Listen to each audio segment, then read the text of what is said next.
চটজলদি বিরিয়ানি হয়ে গেছে। এই দেখুন, এবার আমরা খাওয়া দাওয়া করব। নিচ্ছি প্লেটের মধ্যে। দারুণ গন্ধ উঠছে বিরিয়ানিটা, দারুণ। খেয়ে দেখতে হবে। আপনারা দেখুন, ওখান থেকেই দেখুন, দেখলে পরে বুঝতে পারবেন যে কেমন হয়েছে। আমি হালকা ওপরে রান্নাটা করেছি, দেখুন কি সুন্দর ভাবে করেছি। দেখুন, চটজলদি বিরিয়ানি করেছি আমি, তাড়াতাড়ি করেছি।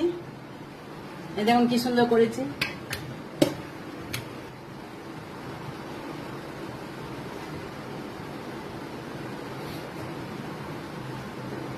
চটজলদি বিরিয়ানি হয়ে গিয়েছে আপনাদের। দেখুন, দারুণ লাগবে। আপনারা লাইক করবেন, শেয়ার করবেন, সাবস্ক্রাইব করবেন। দারুণ হয়েছে, দারুণ।